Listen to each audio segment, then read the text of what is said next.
So coming to you from inside the St. Benilde Gym here in the Salle Green Hills at the center of Metro Manila in Mandaluyong City. Patuloy ang aksyon sa ating Tuesday doubleheader of your NCAA season 97 Stronger Together, buo ang puso. You guys are joined by Martin Javier, Coach Hammer, Martin Antonio, ating pong dalawang courtside reporters. Nandyan si Christian Sebastian at Bailey's Akot. 54-50. We started the fourth quarter rather, with a foul from Larupay na umiscore no huling basket natin. It was counted and that enabled LPU at the end of the third quarter to trim the lead to just 4. Let's see what will happen here in the most crucial part of the game. Fourth quarter, final 10 minutes. Winning time. Well, winning time. Nung huling laban ng CSB, dito sila kinapos. LPU rin. Dito naman sila humabol against San Beda. Mga banderang kapos. Yan. So, ito si Chris Flores. Inabas kay Carlos for 3. No go. Rebounded by Larupay. Here comes LPU. Outlet to Valdez. Nagahanap ng puntos. Valdez to the basket. Using the offhand. Enoch Valdez finishing with the right hand in stride. Yeah. Gozum on the other side. Count that one. Plus the foul for Will Gozum. Kailangan duguin ni Will Gozum bago makakuha ng puntos. He is a marked man. Right. He's a marked man. Everybody knows his talent. And you gotta look at it that way. Talagang markado. Every time that he touches the basketball, as we see this fast break by Enoch Valdez. But every time na hawak ni Will Gozum yung bola, 2, 3, minsan 4 na tao pa yung nakapalibot sa kanya tulad nun. At that time, able to finish inside, also completing the three-point play. Will now has 7 points across his name, despite the limited time on the floor. Kasi kanina, nag-flourish yung ibang big men. Ito ni Coach Charles. So, 57-52. Valdez escaping again. So signs of life from Enoch to start the fourth. And again, starting it like the way he started it in the first quarter. Dito sa fourth quarter, getting back-to-back baskets. Ooh! A rejection coming from Larupay. Tit for tat for the block that he had kanina kay Larupay, itong si Mix Gozun. Dapat si ano yan. Abang na abang. Huli on that drop down. That's right. Battle for the loose ball, oh. Malaking bagay yan Martin. Yung kanina ko pa minimension, yung help side defense. Kasi usually, pag nagbabakasyon ng team, yun ang unang nawawala. 2 taon tayo nagbakasyon. It's either nag-aral lahat or nagpabaya. So kita natin lahat ng teams very adamant na laging may help side. Laging may help side. Kasi that's how you compensate Kung hindi man ganun kabilis yung guys in front of the attacker, meron kang second level defender na sasalo if ever magkaroon ng breakdown. Very crisp. Yung execution, reaction ng mga player natin. When it comes to that help side D. Larupay again against Gozum, but you like the hustle in this quarter by Larupay. In this game pala, para dito kay Larupay, siya rin nakatapik nun. Corteza nakakuha ng bola. Culyar. Dishing it to Gozum. Gozum the spin. Deep reverse goes for Will. Palit bombilya sa kabila. Kinuha, lalim ng dukot ni Will Gozun sa ilalim. On that, ang lalim ng pihit. Malalim talaga yun He was behind the backboard. Navarro on top. Drop pass inside. Oh! Good Gotta make those shots. Maganda rin yung tulong doon ni Corteza, pero nahagip niya yung kamay nito ni Ginto. Tignan natin yung setup dito. Will Gozum, one dribble in, spinning from Ginto, and then went for the reverse. Ganda. The footwork, finishing. Subtle skill set. And this is the Will Gozum that we've been waiting to see in the NCAA. He's got 9 points so far with a couple of rejections as well. Ooh, Ginto just missing on the first. Jerwin Ginto ang inaantay natin, yung masanay siya na sumalo ng drop pass and then initiate the contact. Right. Kasi usually pag nakakasalo siya ng bola sa ilalim, gusto na niya agad i-finish instead na create and carve a little bit more space, get yourself balance, and then finish. Kasi ang laki ng katawan nito Konting rugby. Nag-rugby to sa Australia before. younger brother of NCAA standout Bradwin Ginto. Marcos, off the glass, wala. Go zoom. It was tapped from behind, so mananatili ang bola dito sa CSB Blazers. 9 seconds nalalabi sa kanilang shot clock. Coach Charles on your screens right now. A solid job with the CSB Blazers so far. And Will Gozum, wala lang yung kanyang reverse. Marcos on the second chance. And he converts. Good pump fake by McCoy Marcos. And CSB now with a 7-point lead. Cunanan is left open. That's too strong. Rebound. Goes to Cunanan. Cunanan. Pabale, inilabas ang bola. Hindi lang nakapwesto si Enoch Valdez. Hindi lang nagdalawa, nagtatlong isip eh. Atake mo kung supalpal, supalpal. Pag wala, wala. Naghanap na sa gilid eh. Andun ka na eh, nag-commit ka na ng shot attempt, tapos saka kapapasa in the last moment, nagre-react na yung mga kakampi mo. So a turnover for LPU. Balik ang bola dito sa CSB. Gustong dagdagan itong lamang nila and get their first win of the season. Marcos driving. Marcos, oh, rejected. And on the move is Barba. Barba, no good on the finish, but a foul was whistled. Ito yung turnover numbers natin. 26 for the LPU Pirates so far, Coach Hammer. 18 para sa CSB, but that's a huge number for LPU. Konti na lang, mag-iisang buwan na. Daming turnovers. And you want to limit your turnovers around 3 or 2 a quarter. That's what elite level teams do. Play it safely and initiate your offense, but 26 turnovers, that's just very high. Dagdag mo pa yan sa marami nilang mintis mula sa free throw line. They are 9 out of 23 officially right now after that make from Barba. Hindi rin naman nalalayo yung St. Benilde. 8 out of 19. Pero ito, agaw ni Valdez. Valdez who scored the easy deuce. And a steal and the score for LPU. They got a timeout on the floor. 4 ang abante ng CSB.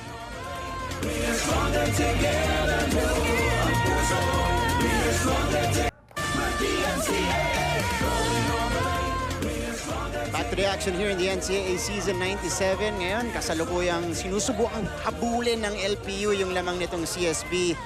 Meantime, puntahan ulit natin si Christian Sebastian for an LPU update. Go ahead, Christian. Papaitan ang paboritong ulam ni Enoch Valdez pero mamamak kaya siya ng puntos para sa last quarter. Pressure, yan naman ang paalala ni Coach Gilbert at inaasahan na si Navarro ang magiging bida para makahabol ang koponan. Tiwala naman si Coach Gilbert at Coach JC na maiuwi nila ang panalo basta't dumipensa lang daw ang mga pirata. Martin and Martin. Maraming salamat, Christian. Papaitan ha. Nabuhayan. Bagay sa panahon. Bagay sa panahon. Tama. Mainit, mas mainit. Mas mainit.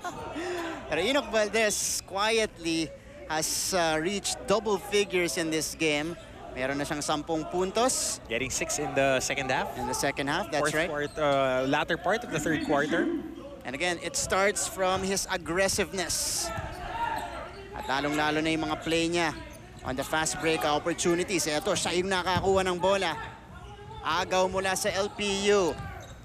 And they are trying to inch closer. They're knocking on the door right now. Navarro, inilabas kay Valdez. Valdez driving against Benson. Off the glass, no go. Put back, wala pa rin. Battle for the board. So, babalik ang bola. Last touch sa LPU. Balik ang bola sa CSB. Might be the biggest lineup of LPU right now with Enoch Valdez at the 3 spot. Ato Barba as a 2 guard. Larupay and Sean Umali both on the front court with Enzo Navarro. That's right. And you like the mix here. May halong energy guy at saka may mga scorer din as Naive pulls the trigger and knocks it down. Masyadong malinis yung pagkakapasag nila dun sa press and the free look by Robbie Naive and knocking it down. Fire extinguisher provided by Robbie Naive. 63 to 57. Apparently a long two coming from Robbie. Ball tapped outside, hinahabol ni Navarro. Eto, CSB, kinokontestoid. Hindi daw hinawakan ng CSB. Navarro, wala pa rin. Rebound goes to Larupay. At may pasabit doon. Foul mula sa CSB. Tignan natin itong pag-break ng press ng CSB. Yeah, step on the line, Oo, but... bahagya. Ayan, ito mas magandang angle. Ganda talaga ng HD. Kitang-kita mo. Yung hinlalaki, nakapatong doon sa linya. Long two. Robin Ive. Robin Ive leading the way for the Blazers with 13 points. A product of... Oh, they scored as a 3. Oh! Scored as a 3. On our official score sheet. So 63 to 57. Napamat yung statistician natin. Sige, tingnan natin. Kinaklarify dito ng ating mga officials. Kasi ganun yan eh. When there is a contested shot, they review it right away. Ito, chine-check nila. On the next dead ball.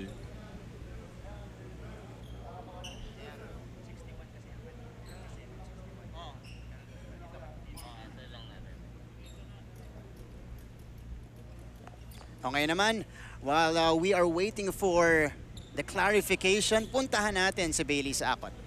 Yes, Martin and Coach Hammer, although the Blazers are leading this game, Coach Charles Chu is not impressed with how they have been running their offense. Nagkakanya-kanya daw sila sa opensa. They should limit their turnovers, and just because they want to win this game does not mean that they shouldn't run this system. Now, na-mention din ni Coach Charles Chu na they have been in this position and they have been in this situation last game, and it is up to them if they want the result to be the same. Back to you, Martin. Thank you so much, Baileys. And we heard the instructions earlier by Coach Charles. Loud and clear. Loud and clear. As if we were in the huddle. Yun ang Yeah. kagandahan dito sa St. Benilde Gym. Parang tayo rin yung pinapagalitan. Oo, hindi mo pinapagalitan. Gusto mo ba Nagsasabihan, manalo? motivate yung mga players niya. But right now, they have the lead. After that, after the timeout, they scored on the bucket by Robin Ive. So it kind of worked out for CSB that time. And again, they're looking at this very closely kasi masyadong malapit to. Looking at it at, all angles. In some angles, it was behind the line. Kung si Coach Charles yung tumira, kaya si Coach Marvin 3 points yun, sure ball. Pero tinitingnan natin on the officials, mukhang masyadong maganda yung angle natin dito. Ako, ang tingin ko 3. It was a 3 eh. It was a 3. It was a rhythm 3 right on that arc. Yeah. So, tignan natin. Ito, iba-ibang angulo yung sinisilip ng mga opisyalis natin. We saw 2 looks earlier. And this was, I think, the cleanest one. Ito yung bottom cam.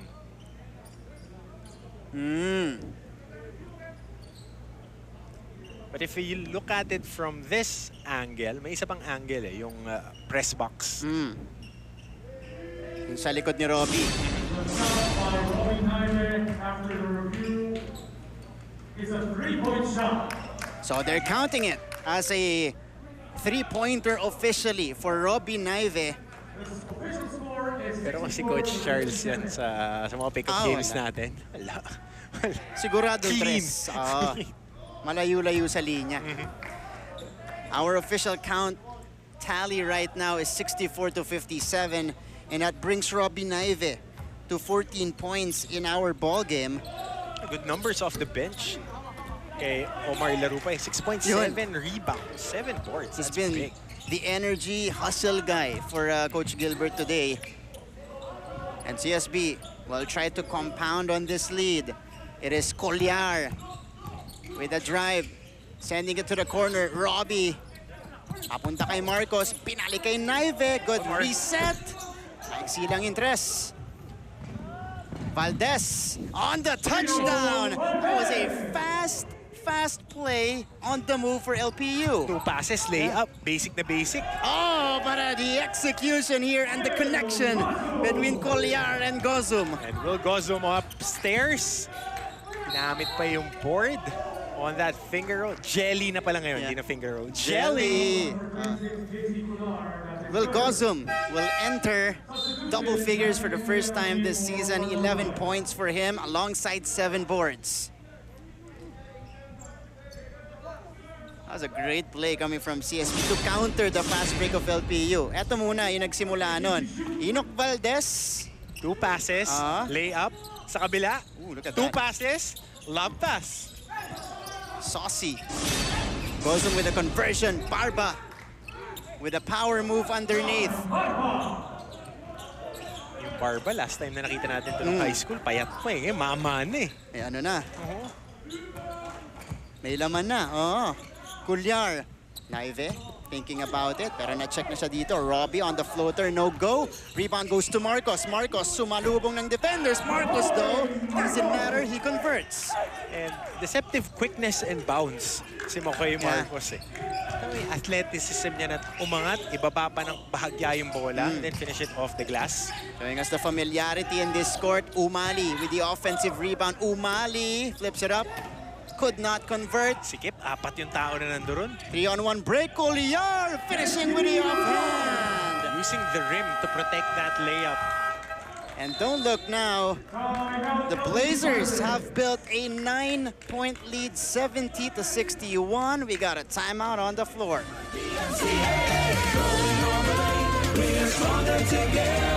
Kapuso, ang panonood mo ng TV, may lilinaw pa. GMA Afford-a-Box. 888 pesos lang. One-time purchase at walang monthly fees. Panoorin ang paboritong Kapuso shows at movies ng mas malinaw, mas makulay at mas maganda.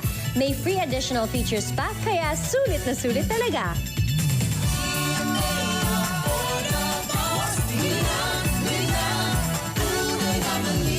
Pili na! Gaano katotoo ang iyong kandidato? Busisiin ang kanilang mga salita. Subukin ang kanilang mga paniniwala. Sa pagharap na tatapos sa lahat ng harapan bago magbotohan. Markahan ang kalendaryo at 30 ng Abril. Debate 2022. The GMA Presidential Face-Off. Dahil ngayong eleksyon, dapat totoo.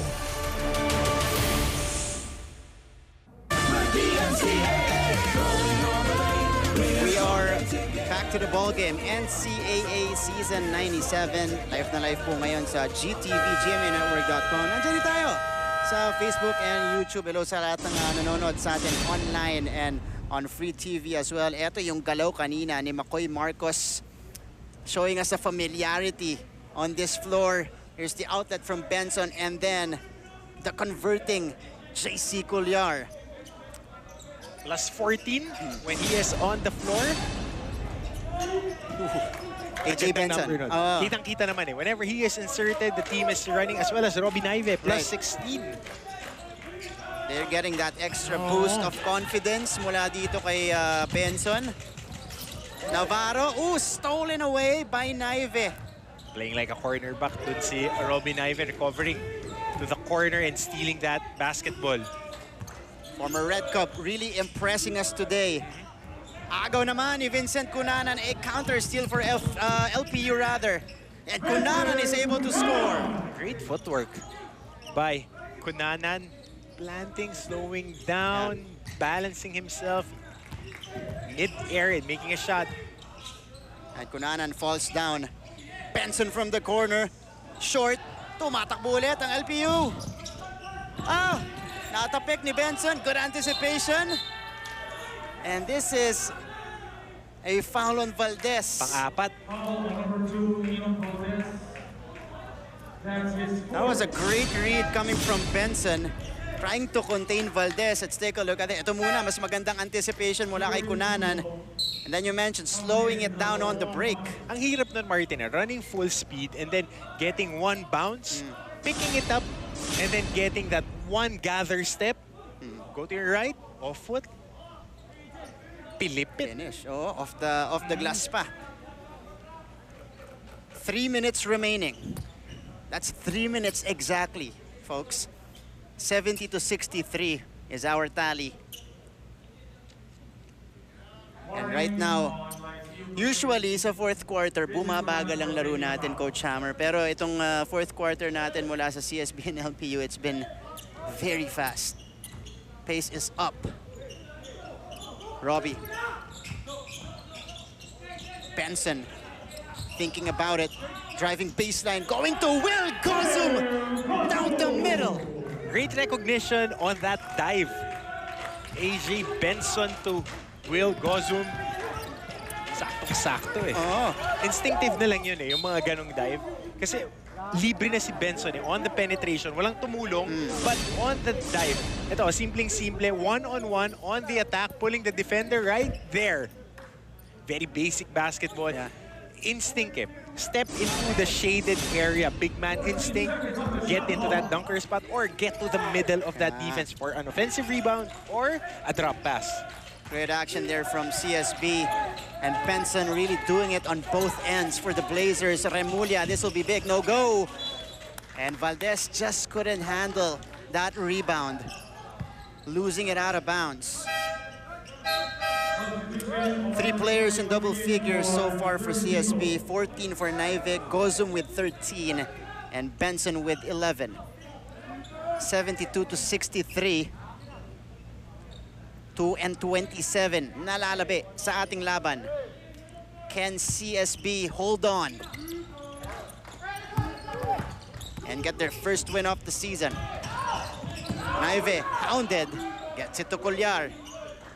Just in time, bago siya nasikipan itong defenders ng LPU. Ooh, foul from behind on the tap coming from Renzo. Foul on number 83, Renzo Navarro, is fourth. Pang-apat ni Enzo Navarro dito sa ating laban. 14 foul for LPU. 2:11 to go. 14 seconds on the shot clock. Fresh clock for the Blazers. Benson against Cunanan. Benson will try to create, but he will back up. Benson out of control, stolen away by Cunanan. Cookies here for Vincent Cunanan. 65-72. LPU with a quick one. Can they do it again? Naive, nakaposisyon sa ilalim yung Marcos. Napunta kay Gozum. A foul is whistled on the smaller Vincent Cunanan. So Will Gozum heading to the free throw line for a couple of shots. Ito yung double team kanina kay Benson. Agaw ni Cunanan. Able to lay it in. So Gozum with a crucial trip to the line. He is 5 out of 9 so far, Coach Hammer. And this is the versatility of Will Gozum. You saw him kanina trying to initiate his own offense, but let go of the keys, let his teammates create for him, moving without the basketball, bode well for him. Ang ganda ng inilaro niya ng fourth quarter. At mukhang nakapag-warm up na rin siya sa free throw line, nailing 2 shots right there. He's hit his last 4. Here's the trap from CSB, and they get the steal. That's a crucial one for the Blazers. Cuellar against Cunanan. Oh, a push against Vincent.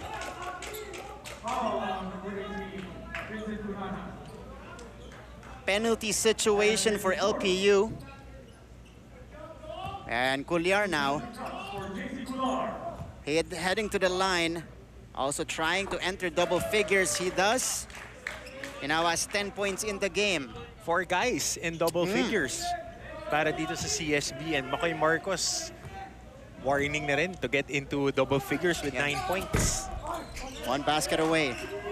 Cuellar converts on 2.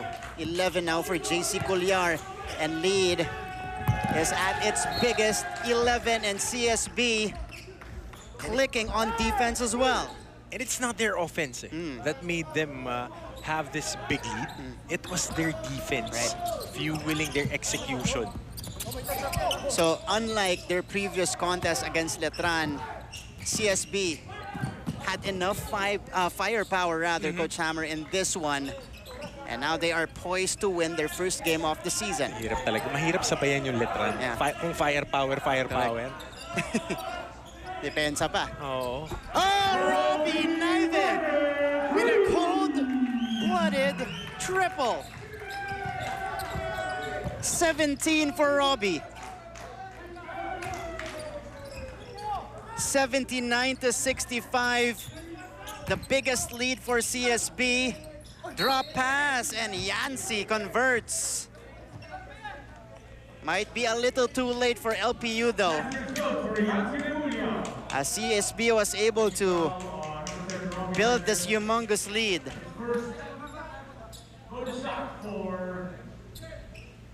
And AJ Benson going back to the bench here, heavily taped left ankle. I think he tweaked it again. Oh, getting treated here on the sideline. And Gozum is open here. Gozum, Wisely. pulls it out. They just need to waste the time away. 10 seconds on their clock. Cuellar, corner shot, Naive! Too strong. And about 2-second difference. Hindi na. Patay na yung game clock natin. 16.2 seconds remaining in the ball game, and CSB, after the heartbreaker against Letran, seconds away from their first dub. 3-point shot in and out. Final seconds, finishing touches. And there you have it.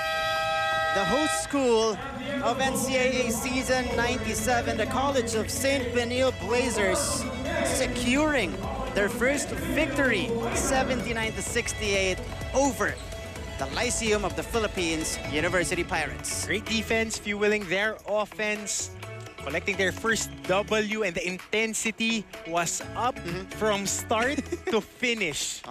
That's the most important thing. Can they sustain? And they did. It was a fun game. Exactly. It was a fun game, Coach Hammer. One physical game. That's right. And CSB coming out on top this time was able to finish and stay composed until the end. A convincing win against a strong LPU team, a young but a very solid LPU team. They get the win 79-68 here. And they had 4 guys in double figures, led by Robbie Naive with 17 points. Pumapangalawa sa kanya, nandyan si Will Gozum with 15 points, Cuellar contributing 11, and AJ Benson, despite not being 100% nursing that sprained ankle, provided the goods off the bench with 11 points and changed really the complexion of the game. Talking about AJ Benson. And the CSB Blazers on the right track as they try to finally crack the Final Four this year. They were placed 5th in season 95, 9-9 your record nila in the elimination round. Now, you know, with what they showed today, Coach Hammer, they are showing that they are legit. Oh, definitely. Yeah. A lot of teams didn't know what CSB would bring to the table this year, considered another dark horse year for them. But slowly and surely, they've been proving everybody that they are not only a dark horse, but they're a contender. Really a contender with the way that they're playing as a team. That's right. Yun nga yung pinakita nila dito. Blazers again with the win here. Okay nga, Les, we got more to talk about. Babalik po ang inyong NCAA season 97.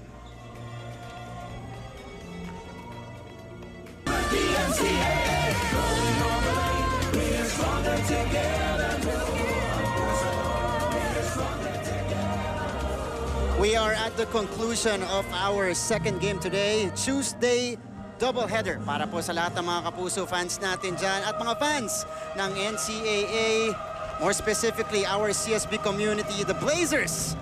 With the dub today, their first win of the season, 79-68 over the Pirates. Ngayon naman, kikilalanin natin ang ating best player of the game, kasama ngayon ni Baylis Acot. Go ahead, Baylis. Yes, Martin, kasama ko si Will Gozum with 15 points. Will, masasabi mo ba na you and your team had first game jitters, kaya nakuha niyo yung panalo for this game? Well, hindi. Kasi nasa amin yun eh. Nag-collapse kami sa huli and yung defense, yung offensive rebound nga nung first game namin sobrang dami. So ayun talaga yung winner namin. Ano yung naging difference maker nyo for this game? Anong pinagkaiba ng huling laro at natutunan nyo at nadala nyo sa laro ngayon? Siguro itong game na to parang nagkaroon kami ng mas kumpiyansa dahil talo kami nung first game, di ba? So binigay namin yung best namin talaga this game para... So during the fourth quarter, dumikit yung laro, you were in the same situation. What was in your head that time? Ano yung nadala mong leadership for your team? Gusto lang namin talaga manalo. Ayun lang talaga yung nasa goal namin lahat. One at a time. So kahit na kahit na dumidikit yung kalaban, kami parang kalma pa rin. Tas laro pa rin. Enjoy lang yung game. Thank you, Will. Any message to the NCAA fans and the CSB community? CSB community, thank you po sa lahat ng mga binibigay sa aming blessings and opportunity. Thank you. NCAA fans, manood pa rin po kayo ng NCAA. Maraming salamat sa lahat ng suporta. Salamat. Thank you, Will. Congrats. And back to you, Martin. Baileys, thank you so much. There you go. A much-awaited breakout performance para dito kay Will Gozum. In this NCAA season, 97, 15 points, 8 rebounds, and a rejection from the big guy. Rejection That's right. by Will Gozun. Might be the haircut, but we're expecting more from this guy. Be really a consistent force. And when he adjusted his game, when he played off the ball, that's when it worked wonders for everyone. It opened up the floor for Robbie Naive and AJ Benson, respectively. There you go, Coach Hammer. Thank you so much for joining us here. Pressure's mine. There you go. Panalo po ang CSB Blazers today, mga kapuso, 79-68. Getting that first win in our team standings. And on behalf of the entire team, my name is Martin Javier, Coach Hammer, Martin Antonio, our two courtside reporters, Christian Sebastian and Baileys Akot. Maraming salamat po sa inyong pagtutok ngayon. Kanina, unang game po natin, nanalo ang University of Perpetual Help in a convincing manner. Gulpi di gulat. Yun. Yun ang inabot. Correct. Yun ang inabot na aking pre-season pick. Right. My pre-season pick to win NCAA Season 97. But, unang laro pa lang. Una pa lang yan. Una pa lang yan. And officially, again, all of the teams have played dito po sa Season 97. Mga laban natin bukas.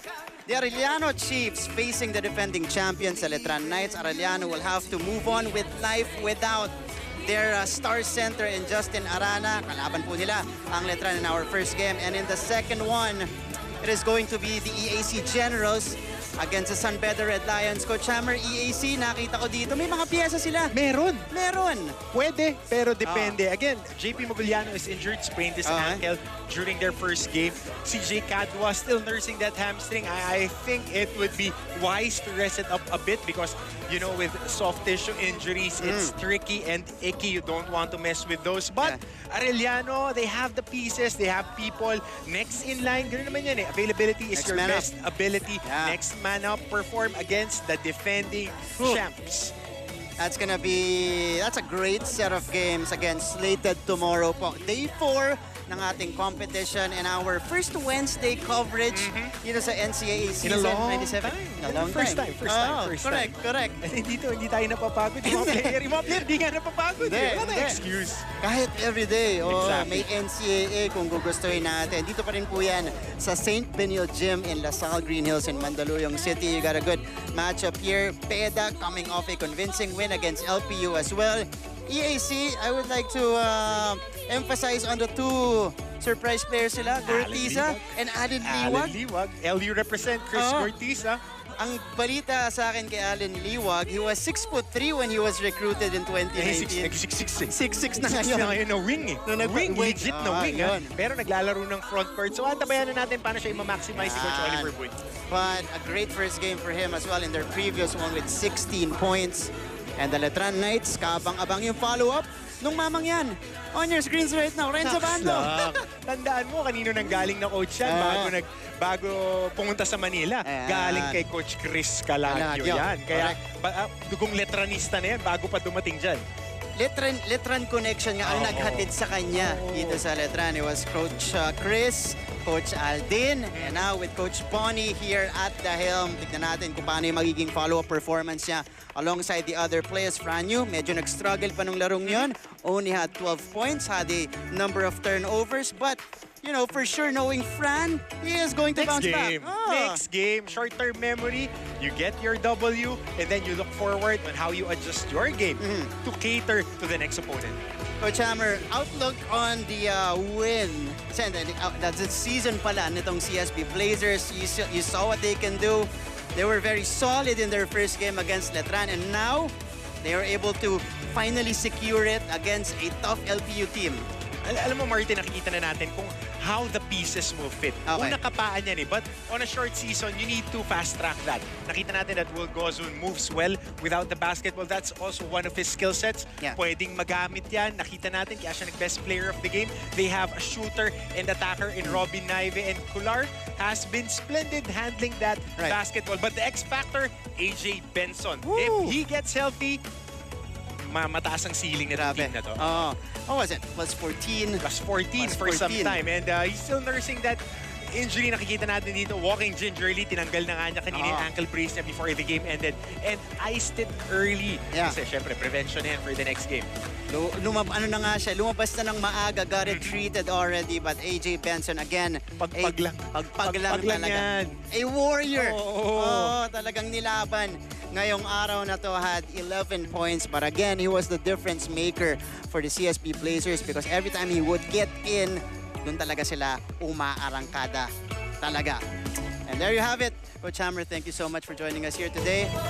Coach Hammer, Martin Antonio, courtside reporters, Baileys Ako, Christian Sebastian. This is Martin Javier saying thank you.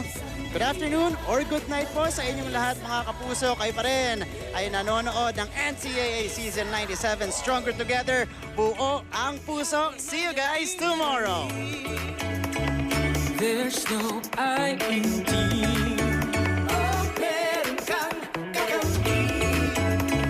Believe in you.